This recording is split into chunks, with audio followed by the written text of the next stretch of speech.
Hey folks, I've got James Waslaski all the way from Texas today for our wellness project. Hi James, how's it going over there? Hey David, it's great. It's an honor to be on your series of people. I'm looking forward to this. Fantastic. Now we had a little bit of a quick chat offline or off recording there for a minute because I was trying to make a comparison to where you guys are at in your state, just the state of Texas. So just to give the folks at home an idea in Australia, so population of Texas is around 29 million. Population in Australia is around about 25, maybe 26 million for all of Australia. We're dealing with cases of 2 to 300, which is a huge jump from where we were. You guys are dealing with 10,000 new cases per day, around about that mark. So it actually blew me away when I was just looking at all the stats before we came on air. It's pretty amazing. So you're dealing with something over there that in Australia we just haven't dealt with, and we really, really pray that we don't have to deal with it. So as far as coping mechanisms, how are you feeling about everything? David, we've been really over the edge. I mean, I got back March 10th from teaching in Hawaii, and that was my last class before this all really broke loose. Yeah. But we only go out to the grocery store. I wear masks all the time. You know, when I start teaching, we're going to be doing masks and machines in the room, and we're going to be doing everything possible. So it seems surreal, but I'm just doing everything possible to keep myself safe and all the other people safe around us. Yeah, sure. Texas Department of Licensing and Regulation over there, who kind of looks after the industry from a regulatory in a regulatory way. On July 3rd, I think it was, they announced that all massage therapists, when treating, need to be wearing a mask. So, do you think that's adequate? I mean, what's your take on all that? So, David, I've watched a lot of things from things that were done in Canada about precautions. I've watched stuff with Ruth Warner, Benny Vaughn, the leading person in sports massage, has posted things. And what Benny's doing is he's not working head, neck, and shoulders. He's wearing a full face shield, a mask. When they're prone, they're in a mask. They can breathe through their mask, but as soon as they go supine, they take it off. There's limited space in the waiting room. All the furniture has been changed in the waiting room. There's the machines in the room, the cleansers in the room. He scans the room with ultraviolet light. I mean, there are so many. The cleansing takes, like, there's a half hour between clients instead of your 10-minute rollover. Really, yeah. People that are doing treatments or that I know, that I respect, are over the board protective for both themselves and their clients. So knowing you for many years, and I know how many seminars, we call them workshops, but seminars you do per year, up over 40, above 40? About 45, almost every weekend, yeah. So now you're doing zip. So David, I went from March 10th, I was supposed to do 15 back-to-back state AMTA conferences, which are big, 130 people, 140 people. And that all went away. So it was, before I left Hawaii, I was so devastated by that I called my pastor and I just said, I don't want to take this negative energy home. I need to have some different ways of thinking about things. So I've done a lot of things, almost like there was a reset in the world. And what are you going to do next? Because it's never going to be the same. Nothing's going to be the same. There's not going to be a new norm. There's going to be a new beginning. So in a way, I needed this time, David. I needed to redo all my handouts. I needed to redo all my PowerPoints. I needed to get my stuff online. I mean, I needed to spend more time with my family to just really, we have a dance night. We have fun in the evenings. We have movie night. So for me, even though we have no income, this was almost a reset that's going to, when I do get back out there doing what I love, because I do love teaching and I do miss people, it's going to be a whole new level. It's going to be amazing. Well, it's like comparing good and bad, right? So in this case, it's two different scenarios of being 100% on the road almost to nothing, allowing yourself to reflect, and making the best of what you've got. Now, you've always been a massive advocate for health in your own life. So what types of things are you able to do? You're still able to get outside and ride a bike? What's great, Dave, is I live, and I wish Zoom was in my backyard, because I live on a 30-acre nature center. Yeah. So right behind my pool is jogging trails, walking trails. People are fishing in my backyard, basically. Wow. Yeah. So I live in a beautiful nature center. So I go back there with my TRX straps and my stretch out straps, totally distanced from these people. Since March 10th, I've been riding my bike 30 miles a day, every single day. There's a beautiful bike trail we go out on that goes around lakes and ponds. And that's my time to meditate, reflect, process, think about the future. And so that's my, I've actually been doing, I'm probably more fit now than I've been. I'm at 63 years old, but I'm probably in the best shape of my life because of cycling every day, being at my nature center, walking the dog every day. And it's almost like people, animals, everybody's slowed down. The animals in the nature center are coming closer. Everybody's bonding. There's a really significant change despite all the riots and despite all the different things going on in the world. There's something happening that is going to make this world a better place. Yeah, no, for sure. So let's look positively ahead, that things will come back to some form of normalization. So what does your world look like when you are able to travel again? Will you do anything different? David, we're looking at a couple of workshops starting actually in about a month. And we are doing something totally different. The big space that we would normally cram 100 people in, we're taking it down to about 10 or 12. Oh, wow. We're distancing the tables. Everybody's coming in, getting temperature checks. Everybody's coming in, and they're going to have a history. If they have a cold, flu symptoms, anything, they can't come to the seminar. We're letting them know that up front. They're required to wear a mask. They're required to have the hospital-grade sanitation. We supply it all. We supply all the disposable face cradles, all the stuff to wipe down your tables. I'm limiting my teaching assistants, David, because I don't want a lot of interaction. Because, you know, if you've seen my seminars, everything's up on a big screen, just like we're doing this. And I'm doing a lot more, like I've been doing Zoom classes every week. And it's been almost like we're live because the table's set up. I'm working on Fran. We're showing the PowerPoint. So it's almost the same thing. Eric Dalton has told me for years, he said, Jim, you're so behind the curve on social media. You're so behind the curve on getting your stuff online. So, you know, so we've gotten through NCTMB, our courses approved online. We've got we got a new video through a group in Canada that's interactive that they can do all that online. And we're talking like online courses on steroids because I consult with people like Whitney Lowe, who's been doing this for 20 some years. All of my colleagues helped me because I was basically computer illiterate before 3 months ago. So I was Zoom inside out. I know how to do the meetings in the chat rooms. So in a way, we turned one of my bedrooms into a total video studio. All the lighting, all the sound, all the speakers, everything. So in a way, these are things I've been wanting to do for 20 years, but didn't have the time. So I'm making the best of this little, what I call timeout. I'm making the best of this timeout. So the folks in Australia, when you're doing those types of events, they're probably fast asleep dreaming about post-COVID activities and what they can do. So in that case, is there any way that they can access any of your online courses? And if so, where do they find them? So I did two things in respect to the country I love so much, which is Australia. And Ireland, of course, because I'm going there. Used to go there quite a bit. I've turned the Zoom classes now into 7 p.m. on Tuesday or Wednesday nights, which is like 10 a.m. Australia time. So those are going to be available. I'm also making a video library, David. So we've done every class I teach, we've done in a Zoom class. Those have all been recorded. They're going to go in a few months. They're going to be in a video library. So just like if you came to me live, David, there'd be all the PowerPoint slides, all the pathology slides. Then you would see me treating, and then you can interact with questions on the chat room. Brilliant. And at the end, we do Q&A and review. And they'll say, well, show me that capsular technique again, or show me that SI joint technique again. So one, it's made me a better interactive teacher, combining a lot of visual, kinesthetic, auditory learning. So I'm really just raising the bar. And the greatest thing that happened, David, is I needed to update all my handouts for 15 different courses, all my PowerPoints for 15. They are like hundreds and hundreds and hundreds of hours. But the quality of education you're going to get because of this setback is going to be beyond imagination. I really needed 3 to 4 months. I often told Fran, I said, I want 3 to 4 months where I can update all my materials, ride my bike every single day, which I have, 30 miles a day every day since March. And I'm able to do it all despite the loss of income. I focus on the positives. You know, we're living off our savings, but right now we had to lay off all of our staff. But right now, there's so many, in a year from now, I'm going to be so far beyond what I was before. And even in the Zoom classes, I love, David, when I do a conference and there's 180 people, you don't get to talk to the teacher very much. So now I'm interacting, and I'm giving them my emails, and they're calling me, and I'm getting more involved with the students on a personal level, and it's been really a true blessing. All right, fantastic. So how do the folks at home find out where to find you on these online courses? So David, I think the best thing is to go to info@orthomassage.net. Okay, I'll put this up. I'll put this up underneath. Orthomassage.net. If they go to that, and then I have a new integrated manual Myotherapy magazine that we're starting, that my colleagues are going to do articles in.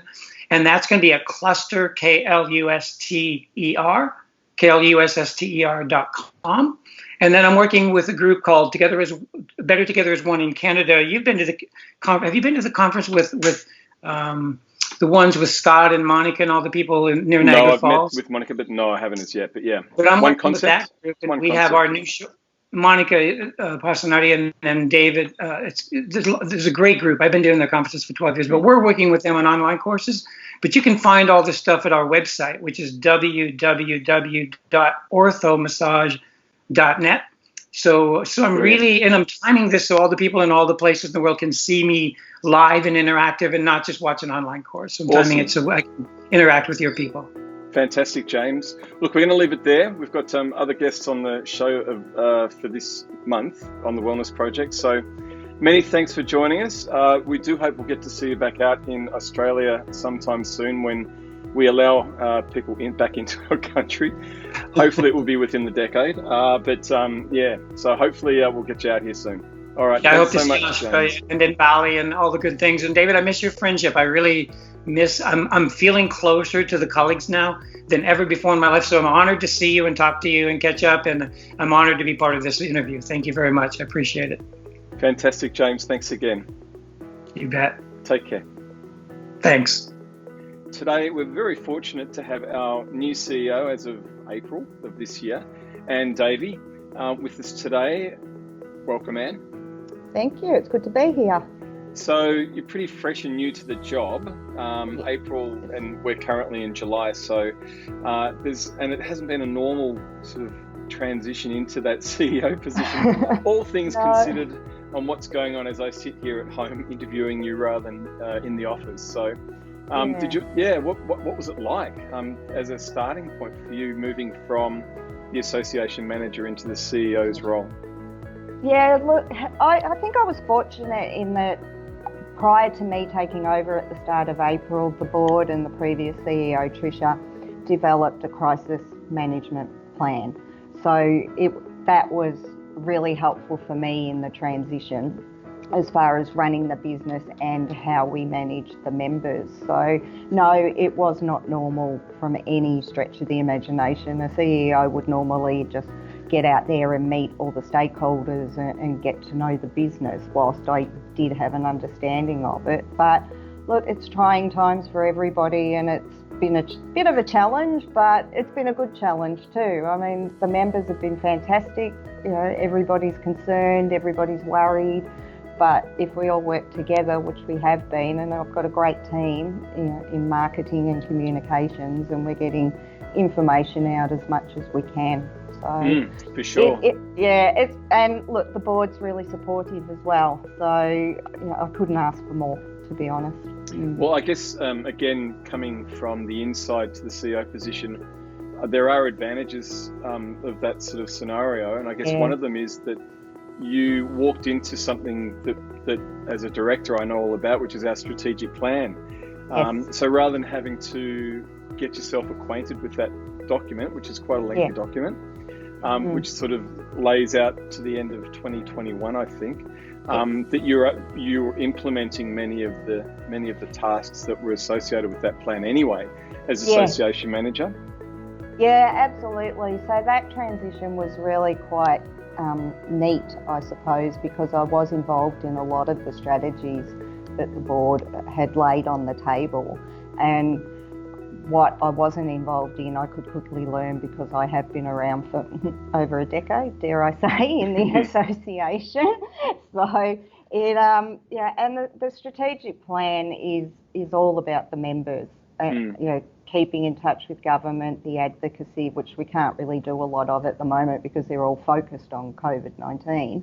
But the certification program, which was my baby from day one, which has been really, really hard to let go of now that I'm CEO. But I've got a great association manager that we recruited who's come from, another membership-based not-for-profit. So she's picking up things really, really quickly. So if anybody hasn't met Alex, you will see her name come out, and it is a female, Alex.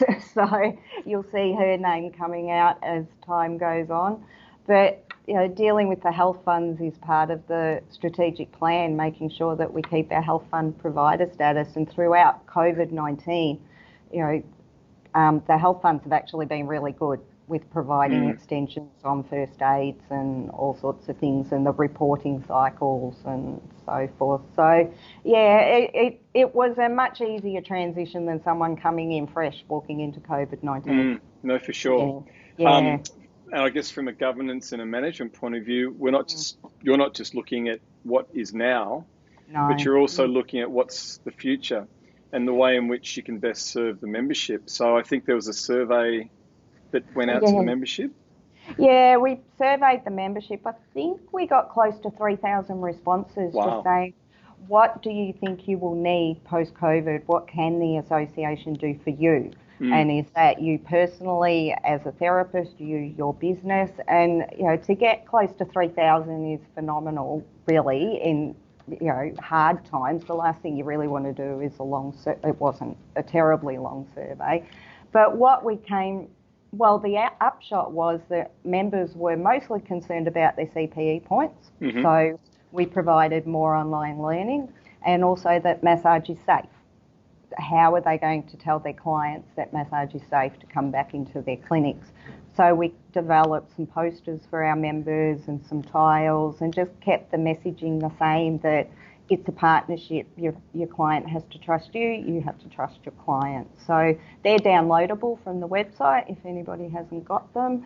And so now we're looking further into the future, and we will be developing another survey for the members as 6 months after COVID or 3 months after COVID, because they'll have a better idea of where they're at, and we can share those results with the other members and give them ideas. So, yeah, I mean, who knows when we're going to be post-COVID?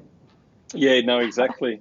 And how is the mood, or the mood in the office at the moment with staff? Look, it's been really tough on the staff, I have to admit, because quite rightly so, the members were looking to us for answers, and we didn't provide any answers that we didn't have quality from the government or that were fact. And they have been, dare I say, hammered a lot, because if we didn't have the answer, we didn't have the answer. But they've worked really, really hard, and they'll deserve a break at Christmas, I think. But it's good. It's, we've implemented a lot of wellness programs. We'll stop and have lunch together just to have that breathing time. And, we're keeping them safe because you wash your hands when you come in, but we are implementing some work from home strategies now with the second wave in Victoria and Melbourne shutting down. So we've got to think about their health and well-being. And, our members, a lot of members have been truly lovely, that they have actually just rung and said thank you. Yeah, that's great. You always hear about the negative, don't you? It's like the football umpire. They're sort of, you never think about them until they've had a really crappy day, and then you just go to town on them. So same sort of thing. So that's great to have some positive feedback from the membership as well. It is, and I think our saving grace through all of this was the united messaging with the other associations. Right. We as our members know, it was ANTA, ATMS, and MA, Myotherapy. And we all agreed on the same messaging, and I think that was a really strong message for all of our collective memberships, and that will continue. Those discussions are going to continue with those other associations. Fantastic. Yeah, that was a first, I guess. In the years that I've been associated with the association, we've never really done that, so that's a really great thing. Yeah, to achieve a common goal. And we are sharing information. It's great. It's actually really good. Yeah. Great. And what about yourself? Have you been getting along all right health-wise and in a wellness sense? Yeah. It's challenging, and look, you look after yourself as best you can, and like I said, I've got a great team. We all look out for each other, and I have friends and family that look out for me, and the board are really supportive. There's some things, processes and policies I wasn't aware of as far as the board were concerned, and they, individuals are emailing me and saying, no, it's done this way, which I really appreciate. So we're coming up, and another first, we had our first board meeting via we did online, so that was, and that ran smoothly. So there's a lot of firsts in my first 12 weeks. That's right. That's right. So, absolutely. Yeah. Absolutely. But no, it's good. It's great. I am loving it, and I feel very privileged to have the role. So awesome. Yeah. Well, we'll leave it there. And once again, congratulations on your new position. Thank you. And hopefully we'll get to see you in the spotlight a little bit, and you can sort of maybe update the members as we move forward from this point on. So, Yep, that would be perfect. Okay, thanks, Dave. All right, thanks a lot, Anne. Take care. See ya. Bye-bye. Then I've got Ronna Moore with me today. Hi, Ronna. Hi, Dave. Good to see you. Back at you. And I'm kind of excited because we're doing a really quick promo for something that you are producing for our membership, which will go live on our website probably in a couple of weeks. Did you want to sort of explain firstly your background, because we need to work out why you're doing this wonderful little project for our membership. So what's your background at the moment, Ronna? Okay, so I'm a remedial massage therapist, and in the latter years I've been specialising in oncology and palliative care. I'm a lymphedema practitioner as well. But on top of that, I'm also a mindful meditation teacher and a mindful self-compassion teacher. It's a bit of a mouthful. So I've actually written in the past about how those two things are synergistic, and I certainly use those both streams in the work that I do at Peter MacCallum Cancer Centre, at Eastern Palliative Care. I also work at the Melbourne Institute of Plastic Surgery doing some post-surgical MLD, and I also have a private practice, so it's kind of, I'm spread out. And on top of that, I'm also doing I'm doing a doctorate in public health at the moment. So it sounds a little bit like that, spreading myself thin, but actually everything kind of fits together rather nicely. The idea around the mini meditation sessions really came out of some work that I've been doing at Peter Mac, because when COVID hit, we actually wound back our massage program there. We'd only just got started, so that was like everything else rather unfortunate. But I was able to, in the modern word or the common word, I was able to pivot to doing some other things, which was some mindfulness meditation, primarily for staff. I did initially start on the wards as well, but the way the hospital's been focused is very much on preparation for a surge then at the beginning of the pandemic, and now it looks like again. So we retreated to doing the mini meditation sessions primarily for staff. So, and I had also been doing a little bit around that in my other settings, and certainly with patients and clients. Sure. So I just thought that it might be, just in conversations with you and then Daniel, that it might be something that might be of benefit to therapists out there. And the proposal is just 5 to begin with 10-minute meditation sessions that are going to come up on the website. And benefits of meditation, I mean, everyone knows that it's good for you, but do you want to put it in your own words why it's important for therapists these days, particularly in these days for us in Victoria in particular? Right, yes. Yeah. So I think, from a mindfulness perspective, it can either be a way of life, or I think of it can also be a kind of first aid. And that's why the 10-minute sessions are really quite helpful, because I think we're all at the moment being subjected from all sides of challenge, threat, and just to resource people, I guess. Mindfulness can be really helpful, just to find a safe space for a while, to make a pause in one's life, just to take a breather, literally, and allow things to settle a little bit. It's a way of anchoring ourselves, grounding ourselves. And I think this can be really useful. It's like putting a little full stop, or even just a comma in our day. And that at the moment is where I see 10-minute or so meditations as being most helpful. I think there's no doubt that I imagine that there's a lot of therapists that already are familiar with meditation, may well have lots of practices in place. And there's no doubt that there's masses of apps and things out there.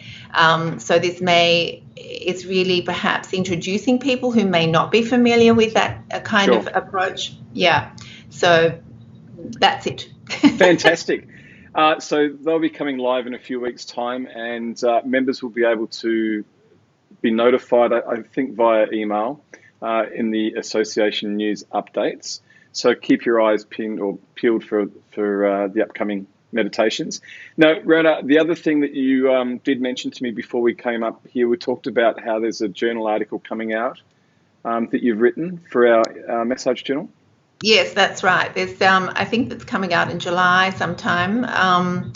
Tricia was in touch with me just the other day to finalise that. And that article, I think it's part of a group of articles around massage therapy in the time of COVID. And whereas I think mindfulness is one way of helping us through this, both for ourselves and for our clients and patients.